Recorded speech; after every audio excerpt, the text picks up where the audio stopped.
She ended up being sentenced to only 10 years in prison. Crazy, bro. That would have been my black ass. Oh yeah, I'm life. They gonna give me life. Hey, what it be? It's your boy Dre OG. Welcome back to the OG family. Make sure y'all smash that like button. Subscribe to my channel if you rocking with the vibes and the content. But look, man, we got these 10 real life supervillains in history you never heard of. You know what I'm saying? Look, man, some crazy people out here in the world. Let me know if you already know something that's not on this list, man. But let's hop into it without further ado. And this video is made for entertainment and educational purposes. Activate the nostril cam.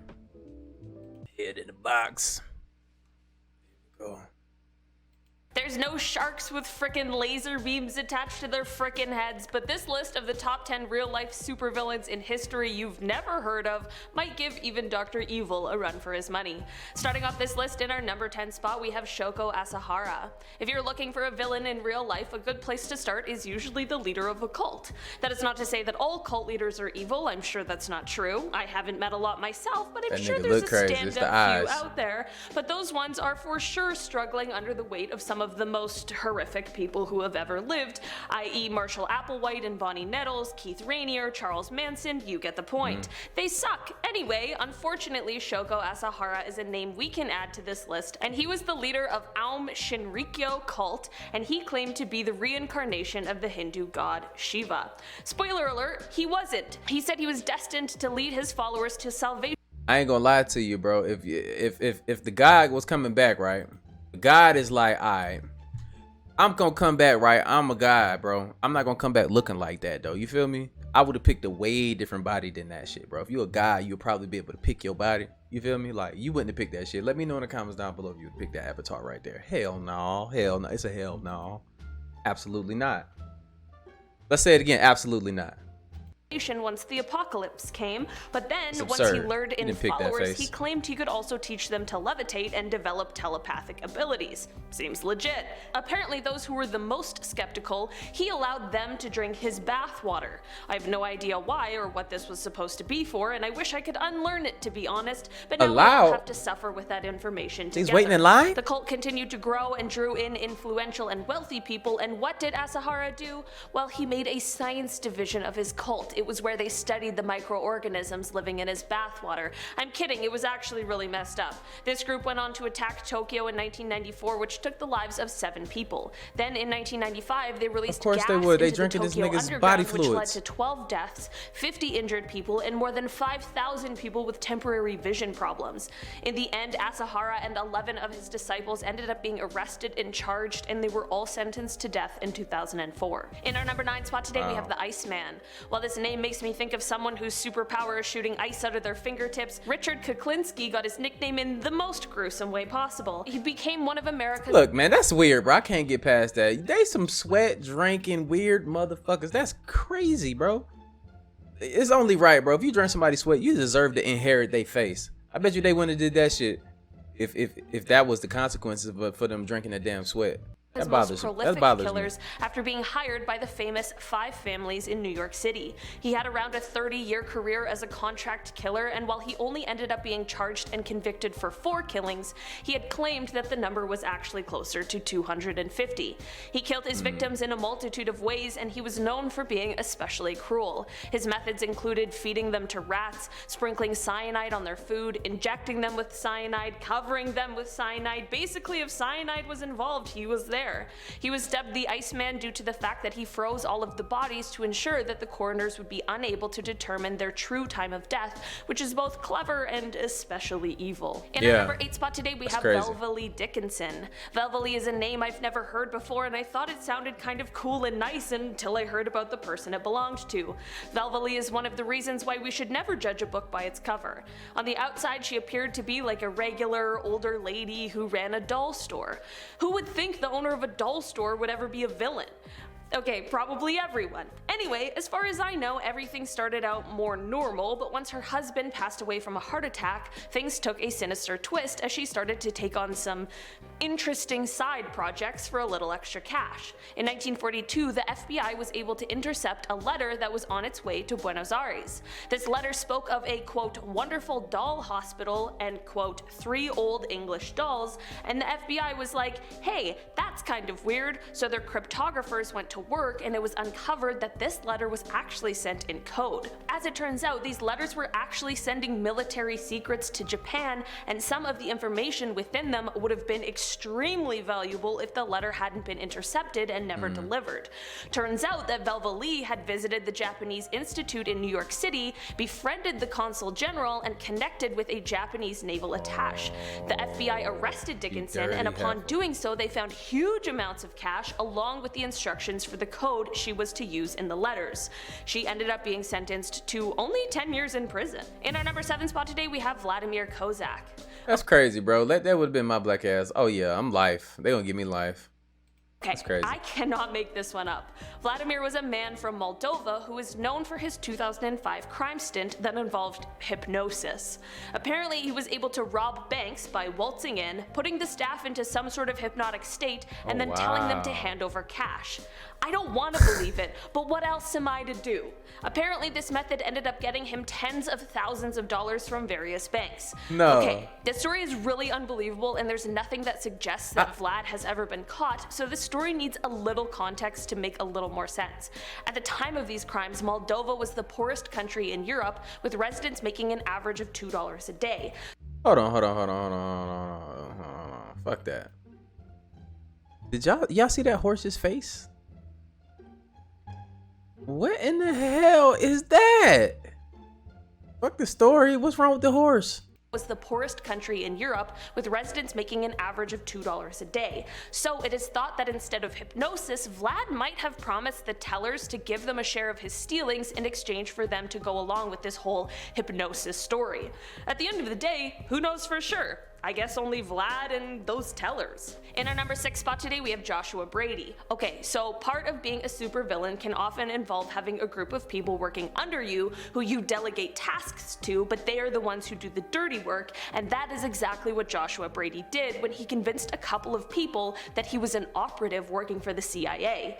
He told them that he had a super important mission he needed assistance with, and it was an issue of national security. What was this mission, you may be wondering? Well, of course it was to rob some banks, because there is nothing like banks functioning completely normal and safely, full of people's stored money that seems like a horrible threat. The mission was called Operation Downstrike, and in the end, it would be these two minions Joshua found who ended up foiling his not-so-foolproof plan. The two men were not able to get even a single dollar from the banks, and when the police caught up with them, Joshua tried to evade the police and even told them, quote, "You can't make people disappear, only I can do that."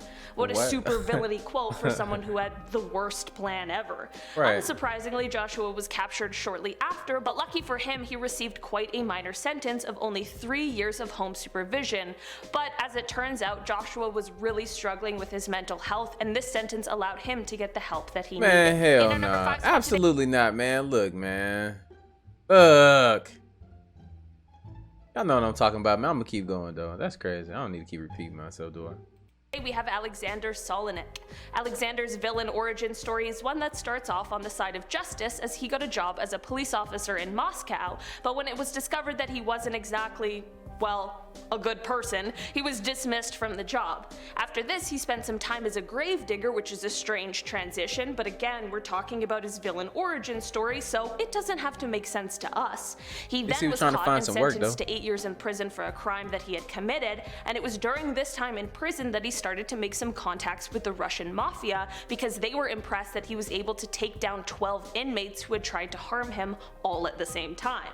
So if that kind of takedown wasn't super villainy enough, he then escaped from prison, which isn't really all that easy, and he went on to join a local crime organization and began his work as a hitman. He earned himself the nickname the Super Killer, as he was often tasked with killing the leaders of any rival group. He was now infamous among the world of criminals and also the world of law enforcement in Russia. After his arrest, because he wasn't searched thoroughly enough, he pulled a concealed weapon out from under his raincoat in the police station and opened fire, which took the life of 5 officers. I'm not even done yet. He went back to prison and then escaped again and disappeared, but ended up resurfacing with a fake passport in Greece. In the end, I ain't gonna lie, this dude is official. If you want to talk about a supervillain, that's wild, G. Like, the nerve of you. And you took out 5? Wow. 1997, he was killed by a fellow hitman and ex-Marine. This is truly one of the wildest stories I've ever heard. I couldn't even add jokes. It was just too jam-packed, and we don't have that kind of time here. In our number 4 spot today, we have Gerard Blanchard. Who's gonna be number 1? Canadians have a reputation for being polite and kind people, but Gerard Blanchard apparently did not get the memo. His story starts off while on a vacation in Austria when he saw the Kochert diamond pearl at the Schloss Schönbrunn Palace. In true supervillain fashion, he saw an opportunity to take something super valuable that didn't belong to him, so he created a plan. Then, under the cover of darkness, like he's in a Mission Impossible movie, he parachutes onto the roof of the palace, slips into the window he unlocked, and then switches the diamond with a fake replica one that he bought at the gift shop. I literally feel like I've seen this movie before, and it's called The Pink Panther. He even went back to the scene of the crime to watch people look at and admire this fake replica that they obviously thought was the real deal. He then continued on this path and went on to steal from banks and also stole more than $2 million using fake credit cards. He was eventually arrested in 2007. He returned the diamond, which he had hid in his grandmother's basement in Winnipeg, and while he would have been facing 164 years in prison if he was being sentenced in the United States, like I mentioned, he is Canadian, so he was sentenced to 8 years and served 2. After his release in 2010, it is said that he was trying to kickstart his career as a security consultant. Maybe in this story, the villain becomes the hero? In our number 3 spot today, we have Victoriano Alvarez. Victoriano. I mean, not everybody that commits a crime is just like a necessarily like a really bad person. He's just probably in a bad point in his life, G. Like, he was just trying to figure shit out. But he got 2 years though for that shit? That's crazy. In the United States, yeah. You probably get out when you're about 80. Certainly sounds like the name of a leader, and I guess this guy was kind of one in the worst, most roundabout way ever. Clipperton Island was an island that is located in the Pacific, and during the 18th and 19th century, everyone was trying to lay claim to it and rule it. I'm talking Britain, France, Mexico, and of course our friend Victoriano. He was actually the lighthouse keeper on the island, and in 1910, when Mexico needed to stop sending vital supplies to the island because they were focused on the rising revolution happening there, most of the inhabitants ended up contracting scurvy, which sadly led to their death. In the end, only Victoriano, a small group of soldiers, and about 12 women and children were left. The soldiers ended up passing away shortly after in an accident, so you know what Mr. Lighthouse did? He threw all but one of the rifles into the sea, loaded the one remaining weapon, and like the worst person he is, he declared himself king of the island. From here, he went on to kill anyone who disagreed with him, and who also was extremely harmful to the women who were unfortunately left on this island. That was until one badass woman named Tirza Randon simply had enough. She found a hammer, and well, the rest is history. In our number 2 spot today, we have Dr. Chaos. Crazy on his ass when he was asleep. Like that, it is no wonder this guy made it onto this list today. Also known as Joseph Konopka, this is a person that has been the source of much confusion and mystery because no one can quite seem to figure out why. Basically, Joseph got up one morning, quit his well-paying regular job, and began recruiting followers on the internet, calling the group the Realm of Chaos. From here, he and his followers went and committed a series of attacks on different utility services, which ended up costing an estimated $3 million worth of damage. The group was responsible for 28 power failures and 20 other service interruptions at Wisconsin power plants. They committed arson, disrupted radio and television broadcasts, disabled an air traffic control system, sold bootlegged software, and damaged the computer systems of internet service providers. When authorities finally caught up with Dr. Chaos, he was found to be stockpiling cyanide in the tunnels of the Chicago subway system, which clearly meant that his plans to do evil were certainly not over yet. In crazier news, he was released from prison in 2019, so that's kinda terrifying. Also, what is it with the people on this list and cyanide? In our number 1 spot today, we have Marvin HEEMEYER. See, that's a look, man. So that's the shit I'm talking about right there. You know, why is he free? Why? We gotta talk about that, man. You just heard everything this man was doing. Clearly, you're not gonna go in there and just change his mind about that shit. He the type of dude that he's pissed off that he got caught because he thought he was smarter than everybody else. Now he's formulating new plans and stuff. This man could possibly be your neighbor now. It's whatever though. Okay, so every supervillain needs like a machine or a tool that's like their thing, right? Like think Doc Ock with his arms, or Green Goblin with his bad breath or whatever his thing is. Well, these villains don't have anything on Marvin HEEMEYER, who built what was referred to as the Killdozer. Yeah, that sounds absolutely terrifying, right? It is. Basically, long story short, Marvin was the owner of an automobile muffler repair shop and lived in Granby, Colorado. After multiple disputes between Marvin and the city over zoning as well as health city accordances, Marvin had finally had enough. While the fight over fines were happening, for a course of 18 months, Marvin secretly modified a bulldozer by adding different layers of steel and concrete to make it bulletproof, and then he equipped it with cameras, and then he had 3 gun ports for 3 different kinds of rifles.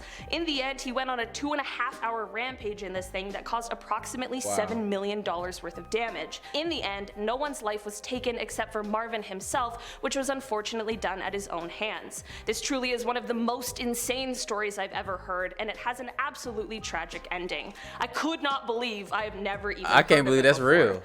I can't believe that shit's real. That shit didn't happen, man. Like, why is that not in the history books or something like that? You know, like that's insane. Like the Killdozer, never heard of it. You know, but which one of y'all think that was the dumbest one? And then you off yourself, bro. I'm not saying that you should have, you know, your plan should have worked well and shit. You know, it's good that it didn't, and you know, you went out, but damn, that was stupid. That was like that little movie that we was watching here on live one time. I forgot the name of the movie, but the dog was trying to kill them, and he just couldn't. Then at the end, he finally got him though, but this dude never got there. But look, man, I'll see y'all in the next video. I appreciate y'all for stopping through. Make sure y'all got y'all notifications on always so y'all can get these videos as soon as they drop. You know what I'm saying? But look, I'll see y'all in the next one. Like I always say, spread love because there's too much hate in this world. Love you guys. And I'm out though. Loud.